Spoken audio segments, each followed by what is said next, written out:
Good afternoon, everyone.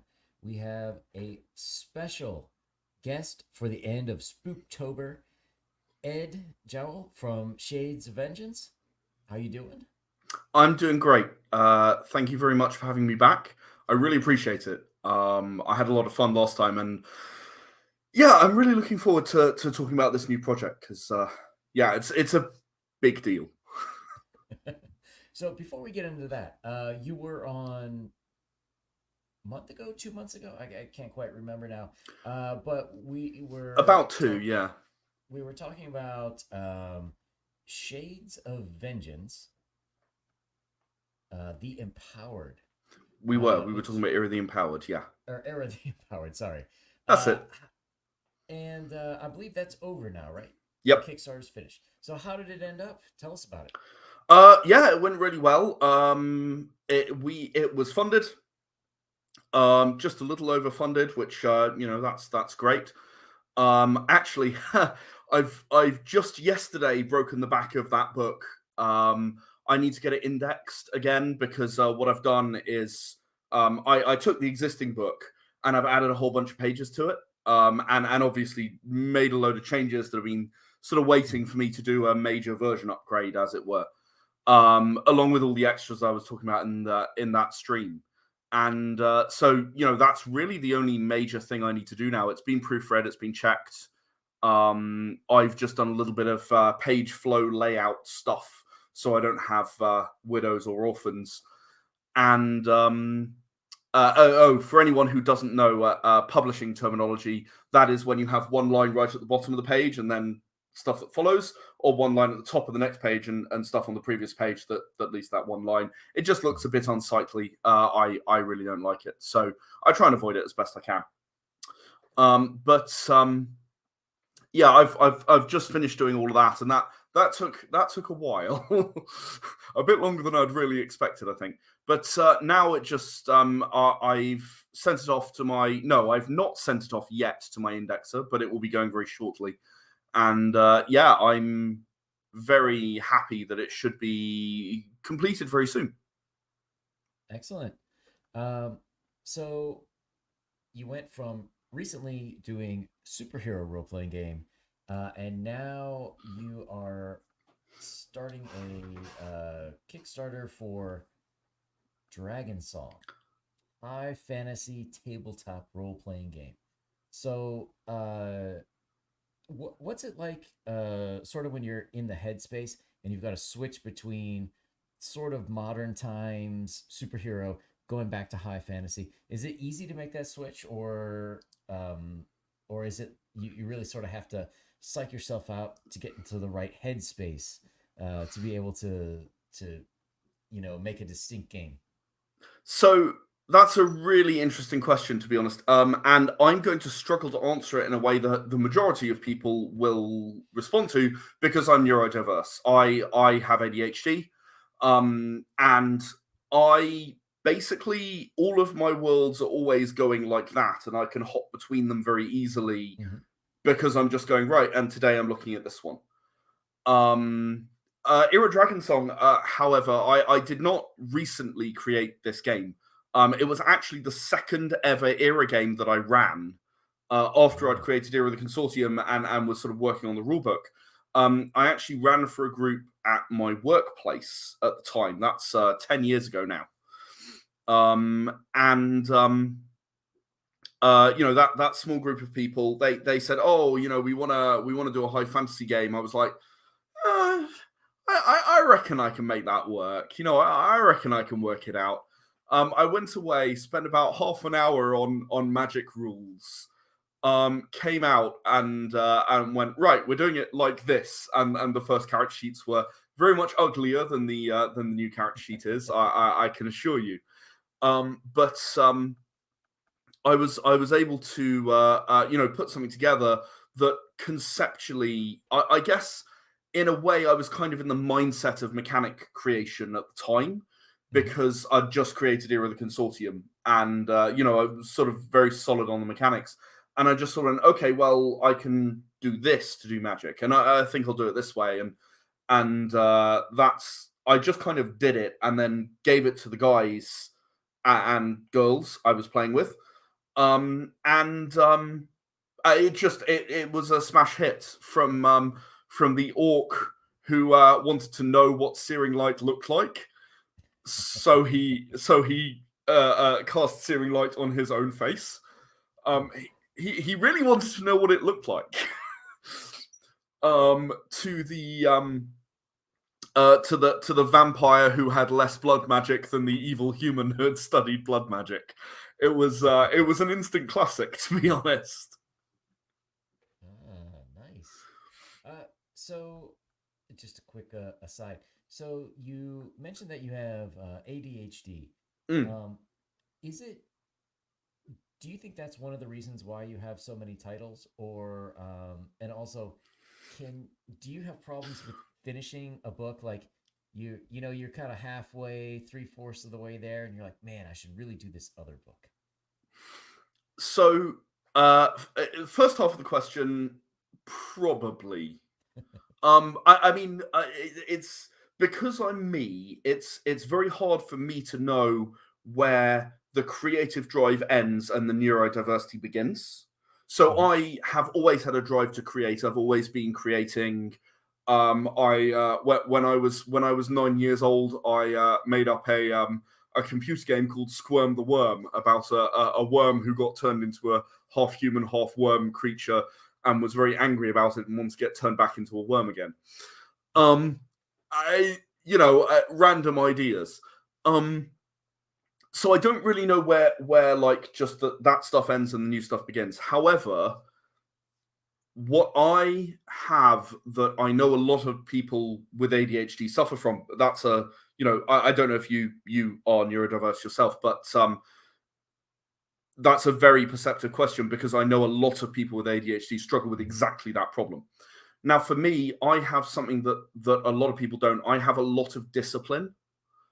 Okay. So I will go, oh man, I just got this brilliant idea. Okay, I'm going to go write it down, and I'll write a page of notes, and then I'll go right, and that has to go away now because I'm still halfway through this, and I've got to finish this because I decided a very long time ago that there was no point in being the person who has 5,000 half-done projects because that's never going to bring anyone any happiness or joy, including Right. the person who's creating them.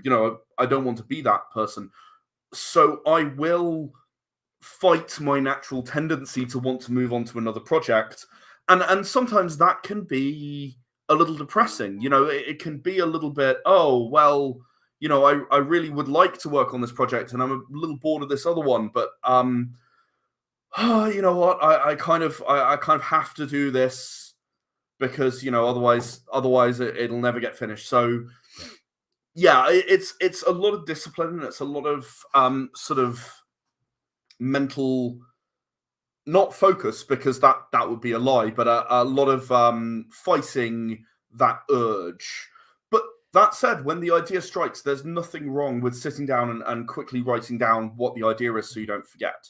I think that's really important as well because otherwise, I found when I didn't do that, I found I knew I had an idea and I knew it was really good, but I couldn't remember what it was because I've moved Yeah. on too far from it. And I really regretted losing a few of those. So, that's sort of a very roundabout description of my process. But for anyone with ADHD who might be watching, who wants to create, yeah, you do have to fight it a little bit. I think also, being able to write that down and know that that can be the next project that you move on to can help you find the fun and the value in the one you're in because it's not going anywhere. You're going to do it. It's just not today. It's not gone, but it's not today. Yeah, that's interesting. So I've never been tested for it, and I think at this point I'm too old to care. But but probably if I were in high school again, I'm pretty sure I'd be diagnosed with it. And I have similar issues. Like I'll be like, oh, I really need to write this. I want to draw some maps. I got to do the maps. Then you get on the maps. It's like, oh well, I need to do this other thing, and I want to do this other thing. But I think Excitement is a good thing, and it yeah, will lead you in a lot of different directions when you're creating. You know, you go, oh, yeah, I really want to do that. That's a really good idea. I really want to do this. The only thing is that if you always just follow your instincts about what you want to do, you'll never actually finish anything, as you were saying. So you know, it's knowing when to fight it and when not to. yeah, And for me, as someone with ADHD, I always have to fight it. You know, it always is trying to push me onto something else. But I'm certain that that's a big part of why I don't sit around doing nothing once I'm done with the game. I mean, as you've pointed out, you know, here's Era Dragonsong. Well, Era Dragonsong was three-quarters done when Era the Empowered was running, and actually I was just waiting on something that wasn't me. It was from outside. It was the flowcharts and the character sheet needed an upgrade, even relative to the mid state I had them in order to have this project go. So you know, it's done. The book's actually complete, and you know, the extras aren't that are some of the extras we were offering. I'm going to have to write those. That's not a problem. I've got, you know, easily a month to do that, and it won't take me a month to do. I just need to get everything sorted out for the Kickstarter so it can run, and then I can focus on all of these other bits and pieces. yeah. It seems like there's two techniques that work pretty well. One is, having the self discipline to be able to say like, nope, got to put that to the side, got to continue working, plow through with what I'm doing. And the other seems to be having a good partner who, maybe you're like the idea man, and then you got a partner who doesn't mind doing the more drudgery work, like stat blocks and like, okay, should this spell be like a D6 or a D8 or So I've always found it's very very hard to find someone who's willing to make your idea happen. yes, and Now I happen to be really good with mechanics. I'm naturally quite mathematically inclined. My brother gave me a hand with some very early stuff, really really early. You know, 10 years ago now. Um, he's still credited on every book because you know it wouldn't be where it is if he hadn't given me a hand with some of this stuff. But once I started getting my head around how you do this, my brother is a better mathematician than me. There we are. I said it on stream on the internet. If he ever finds this, he'll presumably be very happy. He's a better mathematician than I am. However, once he showed me how to do it, I've been very able to handle it myself. Fortunately, the one thing I really really can't do is anything artwork related, drawing wise. mhm. So I mean, I can do art direction. You know, I can say, right, I know what this should look like. I'm even pretty good at, hang on, where did that light come from? There's no light source at all that indicates this light. I'm actually pretty good at logically deconstructing images that way. Much to the annoyance of some artists that I've worked with in the past, I would say.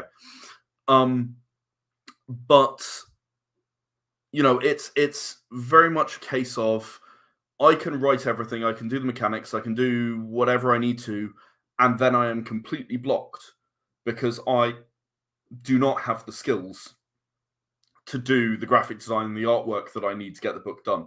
And at that point, you know, it's really good to have a person or a group of people who you work with regularly.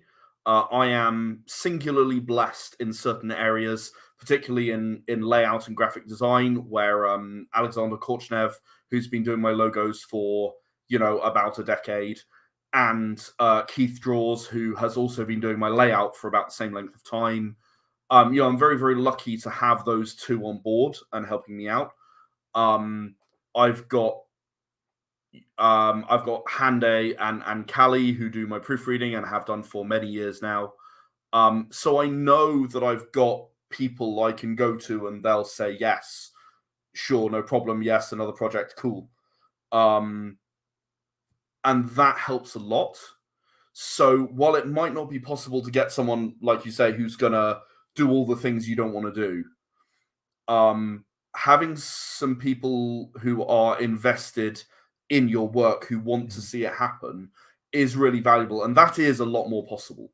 It's just you're probably going to have to manage it yourself and make sure it happens on your own, rather than expect other people to do it. I've got Yeah. I've got a really good friend who works with me a lot, Leo. Um, he may even be watching. I'm not sure. Um, he uh, he struggles a bit with staying on top of things. And Mhm. I do not think this is uncommon, and I hopefully he won't mind that I'm picking on him because we've known each other a long time now. And no, but it's one of those things where okay, you just kind of have to knuckle down and do it, even if it's a bit hard, because no one else is going to do it for you. And Yep. one of the reasons that I think we're good friends is I work to encourage him to help his projects move forward rather than go in and do it for him. It's like, oh, hey, have you thought about this? Have you arranged this? Well, if you don't arrange this, then are you going to be done in time because you're going to miss this deadline? Blah, blah, blah. I'm a project manager by trade. I probably ought to disclaim that. So I've been doing that for a while as well. So dependencies and risks and looking at timelines and interdependencies, they're sort of my bread and butter, really. Hmm. So I'm sort of lucky. I'm that perfect storm of lots of the right kind of training. Yeah, it's nice when that all comes together. So getting back to Dragonsong. So Dragonsong, you call a high fantasy game. So how would you differentiate a high fantasy from a low fantasy game? So I actually, it's funny you should ask that because this came up for me at university when I was just learning more about role playing games for the first time. Oh, that's a long time ago. Okay, feeling old. Right, got it. Um, High fantasy and low fantasy, for me, the difference is the availability of magic. Right? Hmm. It's low fantasy. You might have rituals and you might have lengthy spells that you can cast, but they don't tend to be fireball straight away done. Cool.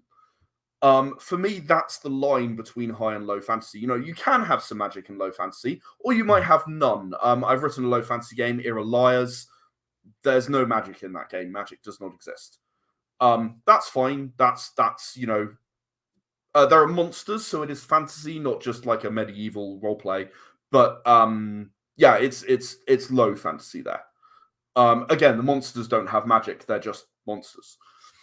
Then high fantasy, yeah, you've got magic at your fingertips. You're able to use it quickly and easily. There might still be rituals. There's nothing to say there can't be rituals in high fantasy as well. But it's easier to use magic and it's more prevalent, I think, in high fantasy. Yeah, ultimately, the difference between high fantasy and low fantasy to me is can you cast a fireball in combat? If you can, it's probably high fantasy, and if you can't, it's probably low fantasy. Probably. Yeah, that's a pretty clear definition, actually. And one of my reasons for asking is I see that already Shades of Vengeance has some low fantasy games. Irelias, Uh, yep. so, well, I guess a couple of questions. First is how would the average person, I guess the question is, if you're a DM and you're looking for a system, how would you choose between, a high fantasy and a low fantasy? And then the second question would be how much, if it's the right word, interpolation, like how much can you take from one game and the other based on the rule book? Like, is it easy to combine the two if you want to like start low and then switch to a high or the other way around? Um, how would a GM choose between the high fantasy game and the low fantasy Mm-hmm. game? Fortunately, I've made that very, very simple because the low fantasy game is not your average tabletop role playing game. Um, Era Liars is a game about pretending to be an adventurer. You specifically are not very good. You don't have good skills. You would not survive as an adventurer. Instead, you tell stories about your amazing adventures that totally did happen. So that's quite easy for high fantasy versus low fantasy within Era D10. However, to sort of address the broader question, which I really think is what you're aiming at, and I've just sort of dodged around it, which is cheating.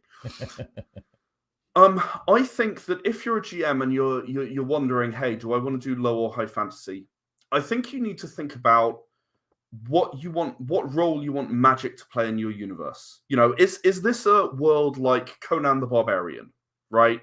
Where it's fine, magic is great, and maybe occasionally, I would define Conan the Barbarian as low fantasy. For the record, I realize there's the magician in the movies, but otherwise, generally, I would call it low fantasy. Even with the sorcerer in Conan Conan the Destroyer. I'm sorry. Mm-hmm. I would still call that, low fantasy magic. He's just duplicating himself with mirrors, and he clearly has a lot of apparatus and a lot of, it could well have taken time to set those traps. So I would call that low fantasy. If you want the overall force in your world to be the steel and the might and the action of people, then you're probably looking for low fantasy. But if you want this to be a world where magic is the core of your story, you're probably not wanting to have it be low fantasy. You probably want high fantasy then. That's probably how I would say. And Era Dragonsong is, Dungeons and Dragons, of course. It's going to be the thing on everyone's mind when they're looking at this and thinking, oh, hey, here's an Era D10. High fantasy, how does it differ? Dungeons and Dragons, there's magic, and you can multi-class, or you can be a class that has magic. In this game, every single character has magic. Like it flows through everything. It's not unusual. I actually imagine that a lot of the sort of general world looks a bit like Harry Potter. And brushing the floor themselves, and because everyone has magic and everyone is able to use it. Your healers, then they might well be using herbs and such as well as magic. It will be supporting that magic, or the magic supporting the herbs. I mean, whichever way around, I guess that would depend on the individual healer.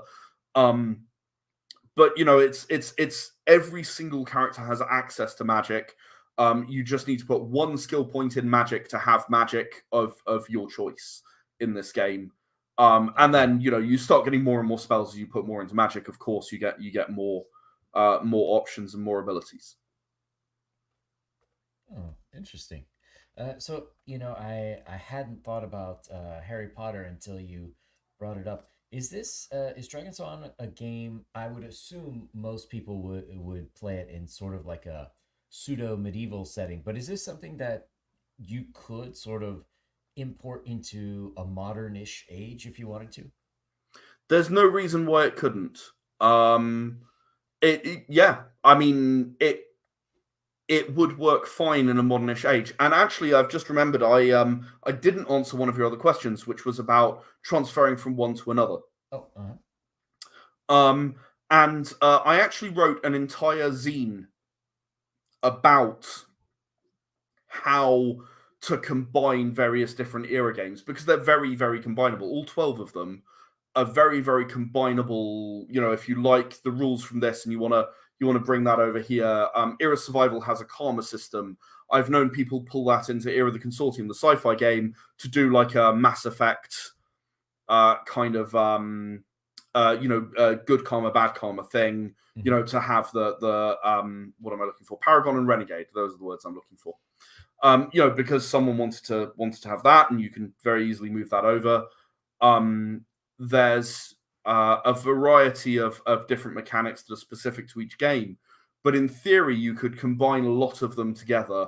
You just have to, and it could be seen as a downside, but I actually think it's an upside, because combining the sci-fi rules into the survival horror zombie apocalypse game gives you a different game to combining the survival horror zombie apocalypse rules into the sci-fi game, because the weapons are balanced differently and so on. So in the survival horror game, you're far more likely to die, and in the in the sci-fi game, you're a lot more shielded and so on. You've got all these abilities, so you're not going to get the same game experience, even if you use exactly the same rule set, but you use one universe or the other, or one universe's weapons, particularly an armor and so on, versus the other.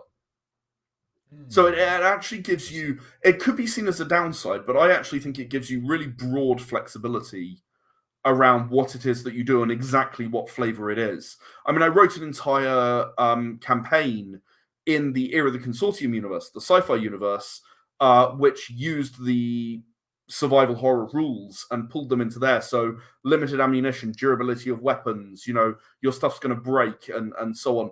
And I made, something that feels a bit like Aliens or Dead Space as Yeah, sort of a, yeah. I mean, to me, if I'm a DM and I'm saying, okay, I have to invest my money into some system, and you look at it and you say, okay, well, there's D&D, there's a bunch of versions, and they have a bunch of books with it. There's Pathfinder.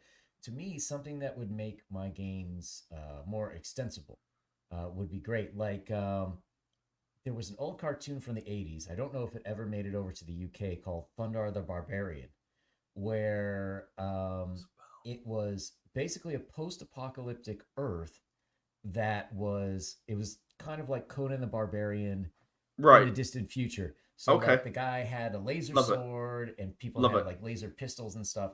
So to me, something like that ends up I do know Gary Gygax sort of had an idea like that for the original AD&D, even though it sort of never really went anywhere. But if I want to do something like that, it would be difficult under most of the current system's rules. If I'm going to invest money into a system, it's nice for me that like, oh, all I have to do is add this one other book, and then I get all this other rule set that I can really make pretty much anything I want. Yeah, I mean, the name rings a bell. I must have come across it somewhere, but I don't think it made it over here. But yeah, absolutely, really easy to do. You just grab the weapons from Era of the Consortium, you plonk them in Era Survival. You've got your post-apocalypse zombies or no. You don't have to have Mm-hmm. zombies everywhere. You could have something else instead. Um, yeah, and you're good. You're good to go. That'll cover you very nicely.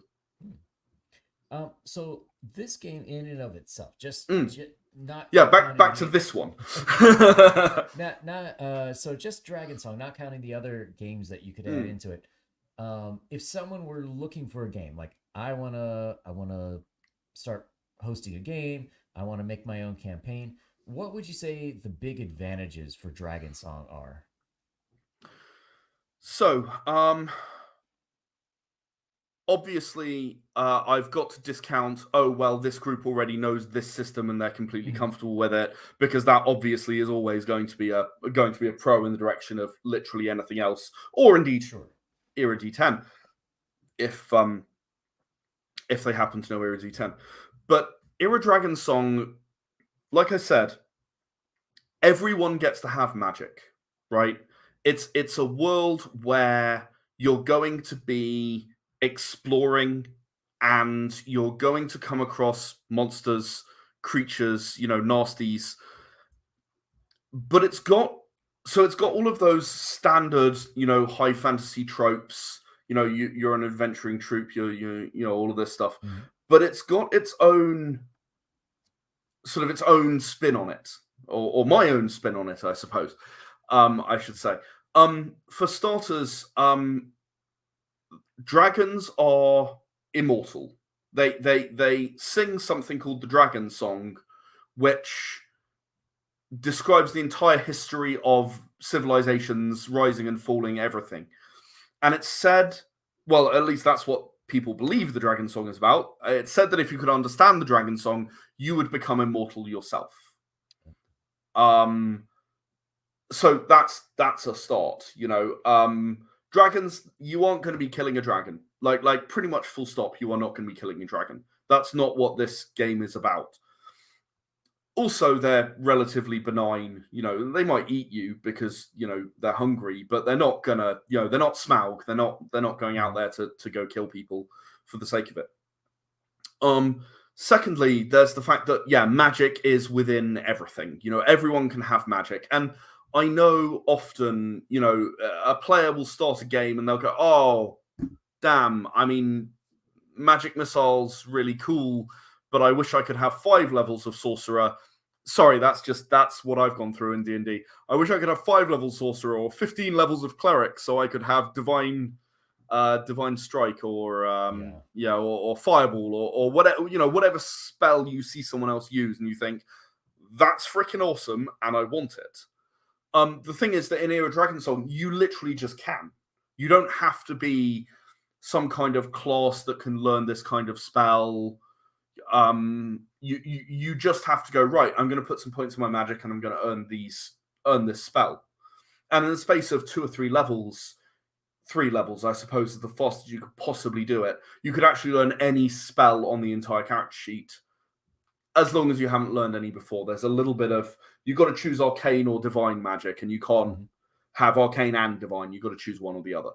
But any character can have magic. Each type of magic has its own pros and cons, and it's something that means that everyone gets to have a go. And I'm a big believer in everyone gets to have a go. Even the barbarian can have. I was saying earlier, the orcish barbarian who wanted to know what searing light looks like. Well, our one intelligence character ended up getting searing light. It's going to happen, right? So any character that was very definitely our barbarian. It's a classless system, so that phrase doesn't really mean anything. But definitely, the stereotypical orcish barbarian with the light magic and the it's just not something you see even in most high fantasy games, that everyone has such access to this magic. And then, there are mysteries throughout the world. So one of the races is dying of a plague. No one knows where it came from. They think it might be magical in nature, so that drives a lot of them out to go and seek a cure for this plague. You've got the Geigans. So that's another thing. I always felt in D&D, like if you want to play like a drow or it always felt a bit tacked on, to play an evil race. You're playing an orc or a bugbear or a, whatever. It always felt a little bit tacked on at the side. There are no good races and there are no evil races in Era Dragonsong. People are people, no matter what race they belong to. They might be Fae or they might be Geigans, who are sort of ogres and trolls, basically. You can find good ones and you can find bad ones. You can find ones that want to kill everyone around them, and you can find ones that will join your adventuring party. So rather than, there are only 8 races, and then there are, skeletons and undead and things, that you obviously can't play as because they are mindless. But there are only 8 intelligent races in the world. You can play as all of them. All of the rules are there to play as all of them. They all have their own strengths and weaknesses, their own backstory as a race, their own history, and their experience of being treated a certain way by the rest of the world. We've also got some really weird and wonderful ones. So Locust Kin are one of those 8, which are basically just this giant 7-foot locust. They're a lot of fun to play because they're also super enthusiastic. So imagine a 7-foot locust who could not be happier to be an adventurer and is effectively, jumping around, looking in things and searching for things because they're super enthusiastic. That's what locust kin are like. Is there ever a danger of hoarding locustkins destroying all the crops in your kingdom? I suppose it's absolutely a possibility. I mean, my hope is that doesn't happen to anyone, but they do get hungry. So you mentioned before you have to choose between arcane and divine magics. That's right. This is something that has always cheesed me off in virtually every tabletop role-playing game, where effectively there's no difference between the two. How do you separate it in yours that you have to Scroll down a little more, because there's actually a graphic. They're very, very different types of magic, right? So even a little further, actually, right there's a graphic right there. So they're very different types of magic. So each of the 8 are very different types of magic, to be honest. But blood magic lets you sacrifice your health to be a damage multiplier. That's sort of the first kind of arcane magic. So you'll go, right, I have 8 health, I'm going to sacrifice 6 of those. Whatever damage you roll is just multiplied by 6. That makes it really powerful. Also, you very dead if you make a mistake. That's true. Elemental magic. So rather than learning fireball and ice ball and so on separately, you just instantly have access to each of the 5 elements, which is fire, ice, lightning, earth, and acid. You just instantly have access to those. And your spells basically give you a shape in which the spell can be deployed. To devotees of D&D, this will be very familiar. You can do like a missile. You can do an arc, like a burning hands kind of arc. Mm-hmm. You can do a line like lightning bolts. You can do a ball like fireball, and so on. Enhancement magic basically gives bonuses to hit, bonuses to damage, bonuses to armor for defense. You can shield someone. You can haste someone. Necromancy. I like to make the top level thing quite extreme, and necromancy. You can just raise an army of the dead. You basically roll, and the number of successes you get, those are the number of zombies that pop up that turn. For the absolute maximum, and that just goes for 3 turns. Or you can make like a well of despair, which sucks life out of anything nearby, and every time it gets 7 life, a zombie crawls out of it. So it's got a lot of a lot of different things, and then looking at then holy magic. Holy magic is mostly healing magic. There's a little bit of damage when you get to right at the top. You can do like an AOE heal and damage thing. Light magic is purely, divine light, searing. There's I was talking about acid a moment ago for elemental. Acid has a more pronounced effect on light races, and light magic has a more pronounced effect on dark races. Mind magic, you're affecting the enemy's mind. You can confuse them or make them your ally, or even just make them run away. You can just make them afraid. And finally, nature magic. It's all the entangling roots and those sorts of things. You also, as the top spell of nature magic, you actually get to be an avatar of your deity.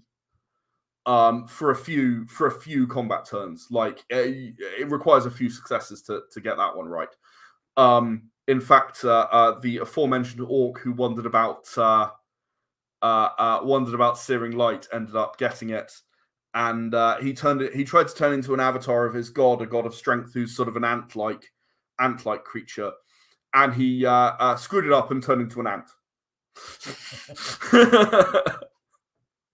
He was like, "Raft!" So I think that Arcane and Divine are quite different. There's damage dealing in both, but they're different kinds of damage, and they're focused on different things. They've got different sort of side effects. So Elemental has loads of different side effects, obviously, with each of the elements.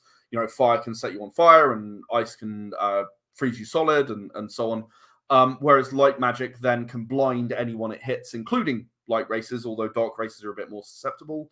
So yeah, I think there is a variety between the two.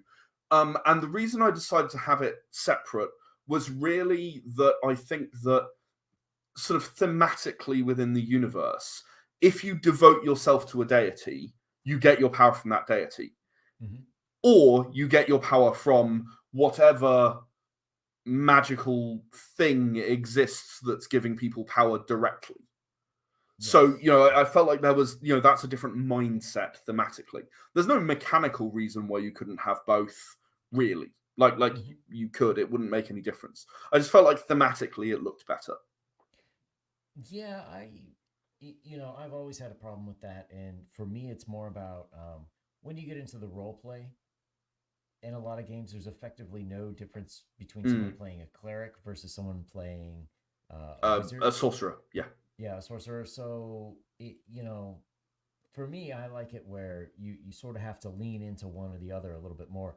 and that you really have to make a decision about what you want to choose. There's debates these days. Should there be races? Should there not? I always like the mechanics of it, where you have to pick, like, oh, I really like this ability, therefore I want to pick this race.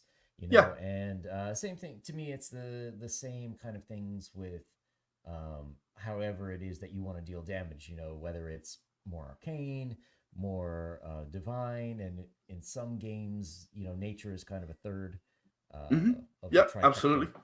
Absolutely.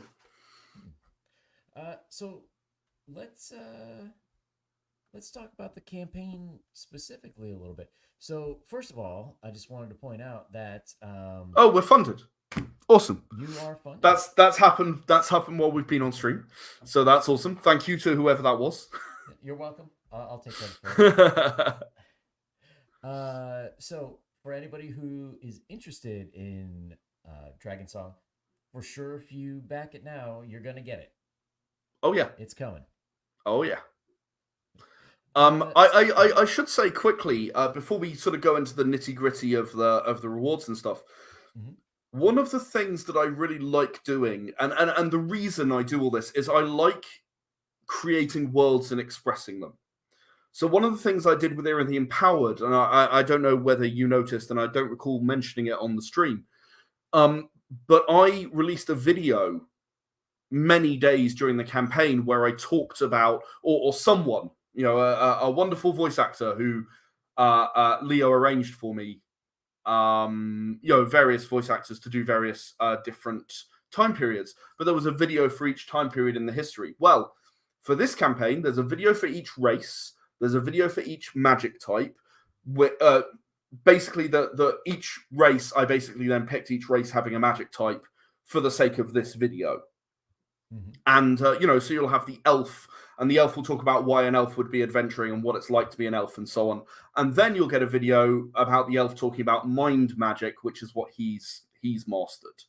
So there's a video set up for each thing to bring you a little closer into that world, to give you a little more information about it. I've also made a video about Archaeopolises, the giant floating cities, which really function as the dungeons. So keep an eye on the Kickstarter. These are all going to be public. They're also going to be on a YouTube channel, which is youtube.com/Shades of Vengeance. So go ahead and check those out if you want to know more about the world. If you're a bit on the fence and you want to sort of be sold a bit more on the world, there's going to be loads and loads of content coming out during the campaign, because Leo and everyone else has worked their backsides off to make this awesome content, and then I'm just sitting there like slapping it together into a video and crossing my fingers that it works okay. Awesome. I will put the link to your YouTube channel in the description Thank you. So Thank you very much. Anyone viewing this in the future, you should be able to click on that after you're done with this video, of course, and go check out all of those. So what? Well, first of all, just the price. Physical copy. I don't know the relative British pounds. I don't know if 15 is a lot or not, but to me, $18 seems perfectly reasonable for a physical book. Yeah, I think the same's true of £15. I've got a book that I sell for £15 right here. This is Era the Empowered, as it happens. Mm-hmm. This is the player's guide. It is 66 pages long, so it's very slightly longer than the primer is going to be for Dragonsong. But yeah, I mean, I think $15 or $18 is pretty reasonable for a book a bit like that. Okay. Oops, I can't put it back.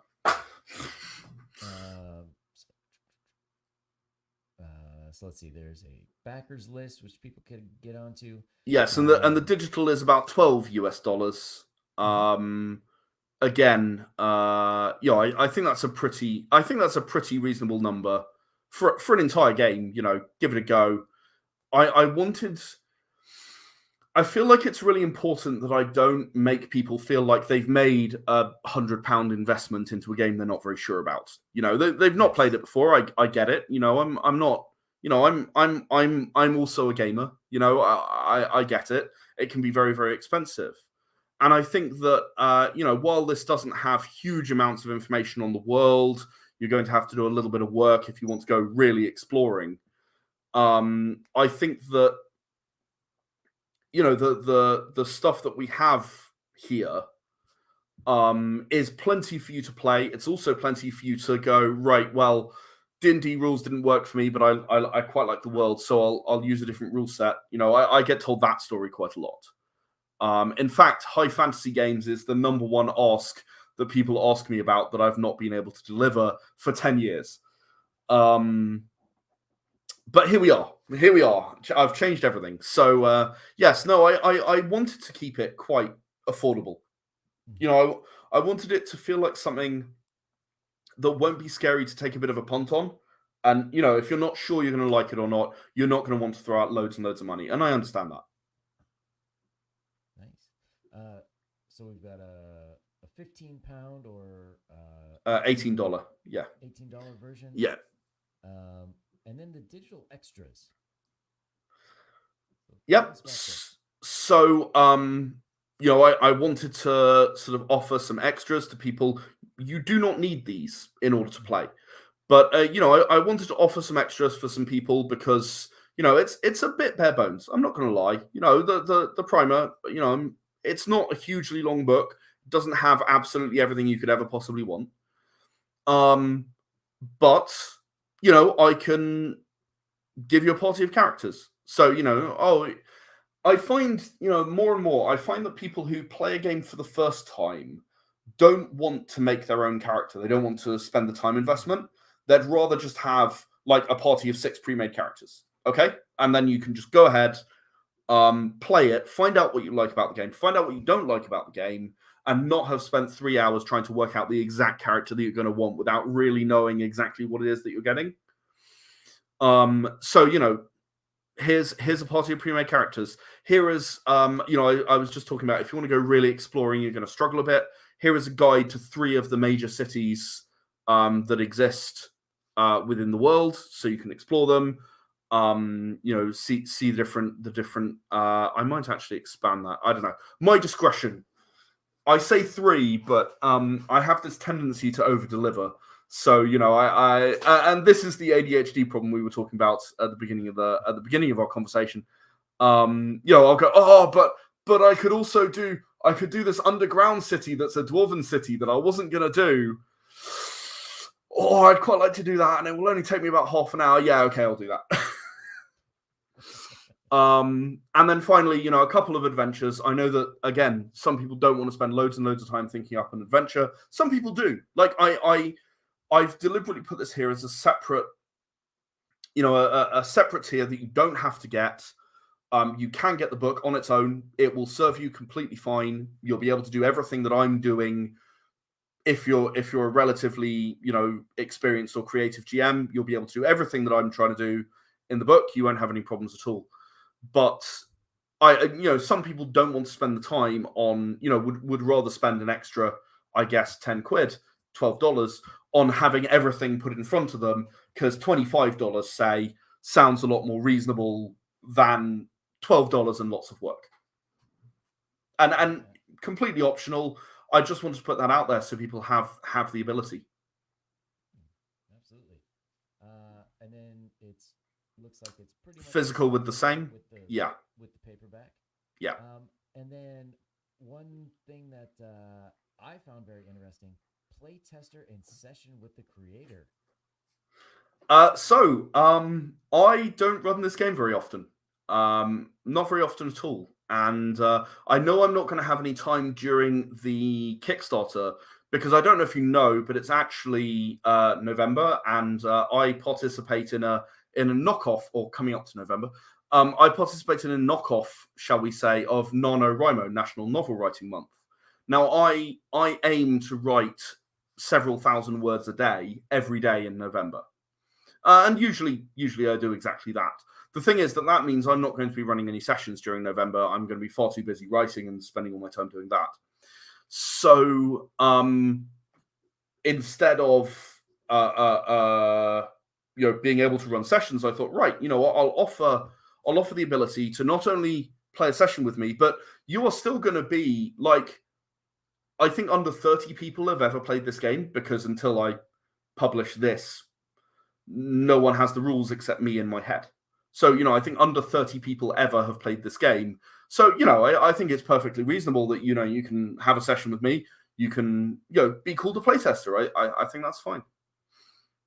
Yeah, it sounds really interesting to me because you very rarely get to play with the creator of the game. Mm, And, not to say that there's necessarily a right way or a wrong way to play a game, but I've seen, the D&D Pathfinder games that go very far astray from, what someone like a Gary Gygax or, some of the more modern creators would have had in their minds. mm. And then, sometimes it sort of gets out of their hands where what they thought is not what is commonly thought about the game anymore Yeah. because other people play it and maybe they have shows on YouTube channels and Yeah, I can't imagine what you might be referring to. I mean, yeah. but it's interesting because now we will see. So with this play test session, will this be streamed or is this just private? I think it's up to the people involved. I have no issue at all with streaming it if people would like to. The reason I don't stream more of my play is people say that they're a bit nervous about doing it. So, and there's no reason why I couldn't do like a couple of separate sessions, depending on how many backers we get, some who want it streamed and some who don't want it streamed, I can split that out and that's not a problem. I'm also always a little bit worried that I'm just going to swear in the middle of the session or something, and that never looks good. So, yeah, streaming is scary. Uh, you get used to it. But yeah, that's really interesting. And you mentioned the sort of no November games thing, but it sounds like a fantastic thing for Christmas break coming up. Oh yeah, yeah, absolutely. And at the end of the day, I don't know if you are aware. You talked about a spooky October. I forget what the exact Spooktober was. It. Um. Uh. One of the things that Kickstarter has been doing this month is Witch Starter. As in WITCH. Mm-hmm. And it's supposed to be campaigns that are related to magic. Well, that is why this is being launched when it is. Um, Okay.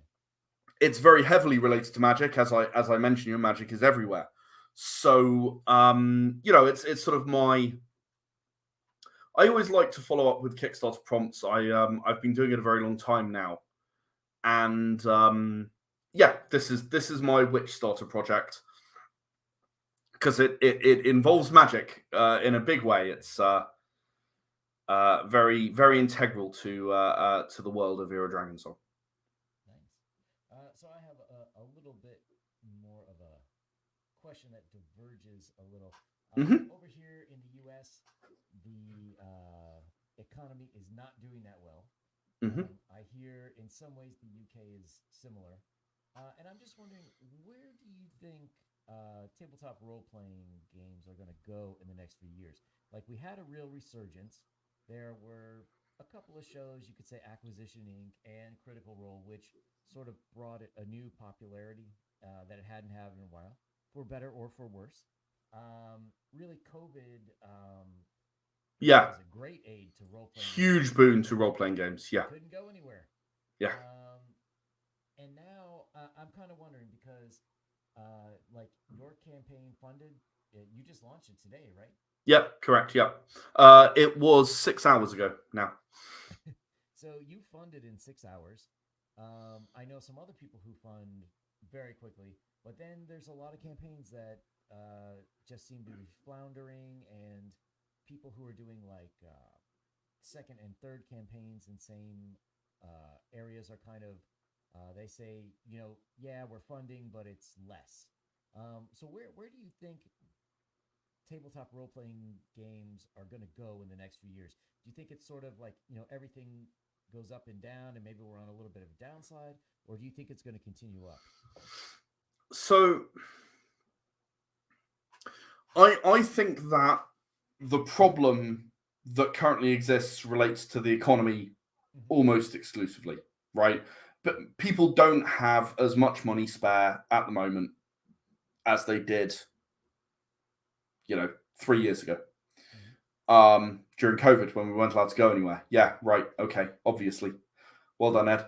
Um, I think it's really hard to say because I don't know where the economy's going. I myself feel the squeeze. It's Yeah. harder. People want to charge more money for artwork, and I want to pay them. Yeah. But that means more money. Um, I don't I don't know because I don't know which direction the economy is going to go right now. I think that a recovery is inevitable. I just don't know if it'll be within the next 3 years, if that makes sense. Yeah.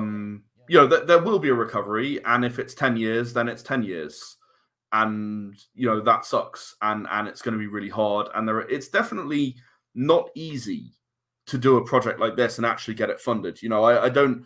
I was saying at the beginning, I've done I think 85 plus. I've actually lost count of how many Kickstarters. I really ought to count up. At some point, I'll reach 100 and I'll pass 100 and be like, oh yeah, I've done like 103 now. Um, but I I look around and I think, okay, it's pretty bad right now, but people are still finding the time and the space and the interest in my project, so it's going okay. Um, it's not going to stop being hard while people don't have money. Mm-hmm. So I think we are probably on a downturn at the moment, which is sad. I don't like saying that, but I think it's probably the case. I'm very hopeful that we might be able to see that turn around the next year or two, not just for me and my tabletop role playing games and crowdfunding, but for people in general, because there are people out there who are suffering. Um, I'm scraping by. I'm doing all right, but it's not easy. And I can only imagine that there are many others who are having a far less easy time than I am. So yes, I'm desperately hoping for some recovery. I do believe that'll help a lot. Um, I'm a little concerned that we haven't heard the last of the fallout from the OGL, Yes. because I think that gave every gaming company a bad name, even though it wasn't any of our fault. And I think we're going to suffer for that for a long time. Yeah, I mean, with the OGL specifically, um, I think a lot of the intention is to take the Dungeons and Dragons brand completely online. If you look at the new CEO of Wizards of the Coast, she came from the Xbox background, and I think they want something where everybody's paying, instead of just the DM buying a new book. It's everybody's got to pay, and it should be something that's reoccurring, right? So a monthly subscription. Hmm. So if you look at the model, that in a lot of ways it sounds like World of Warcraft. Yeah. I think that's where they're trying to go. I think right now you have Roll 20 and what's the other one? Not Fantasy Grounds. I know the one you mean. I forget the name. Um, But I mean, yeah, all you have to do is look at Reddit, LFG, and you will see endless D&D games. mhm. People are playing online. Um, But I think to that's going to alienate a lot of their base, though. A lot. Oh, for sure. But to me, I Um, think, even though the economy is down, I think potentially it could be a very good time for tabletop role playing games and people who make them in particular, because, there are people today who are still using the AD&D 1E set they yep. bought back in the 70s. Oh yeah. So when you're looking at return on investment, all you have to do is buy Era Dragonsong and you're good to go for 20, 30 years. The only limitation Absolutely. is yourself, you know, and it's only one person who really has to buy it. Now, if you're Hmm. nice and you're in a group that plays, pitch in a few dollars, a few pounds, help the DM buy some stuff, you know. Definitely. As a forever DM, it's people are just like, oh, you're running the game. That's cool. And everyone talks about the length of time that prep takes, and I don't begrudge that at all. I've got no problem with it at all. The thing that people don't seem to talk about so much is that, yeah, it tends to be the DM who buys all the books, and it's a direct financial drain on the DM. And this seems to be one of those arguments that I've seen online a lot for paid DMs. Oh, because I have to buy the books. I mean, the alternative to that, and obviously a large percentage of everyone who sees this, balks at the idea of a paid DM. So okay, so pitch in. Pitch in. Have a group fund that buys the book for the next game you want to play. We did that. It worked out really, really nicely. This was back before I'd made very many games. Now I mostly just play era games. I'll be honest. I'm lazy. I don't really need to learn new games very often now. Unless they came from me. I made them up. But yeah, definitely pitch in. Help people want to keep running your game for you Mm-hmm. by making everything that isn't the act of running the game easier. Yeah. So I can definitely see in the next few years certain aspects of gaming are going to be tough. You've got guys like Wormwood who make all the fancy wooden cases for everything. I think they're going to suffer because, I mean, obviously that's where you're going to cut the money, right? People Yeah, will get over their crippling dice addictions. I Um, don't believe that for a moment. No one's like I do not understand dice addictions. I truly don't. I just have a whole bunch of cheap plastic dice, like that I bought for £2 a piece off Amazon, and I roll them. I do not understand why anyone cares. As long as I have enough dice for a convention to run a bunch of games at a convention, I don't care. But then I hear, oh yeah, well, I just bought this new metal set of dice, so I don't have any more money for books. I'm like, isn't that your fifth metal set of dice? yeah, which I have a bone to pick with the metal set of dice because, getting old and needing readers, especially in low light, like those dice are really hard to see. But I will Yeah, say, I have a couple who are in my playtest group. The wife bought the husband a set of dice that are made of semi-precious stones as I think it was a birthday gift for her. It's but crazy why? expensive, but they do look cool. I bet they look cool. I bet. But why? I I don't understand dice addiction. I'm the first person to stand up and say I don't get it. I see that people love dice and love buying them.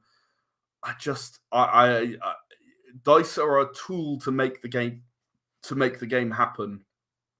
Once you've got a tool, I don't understand why you need it again and again.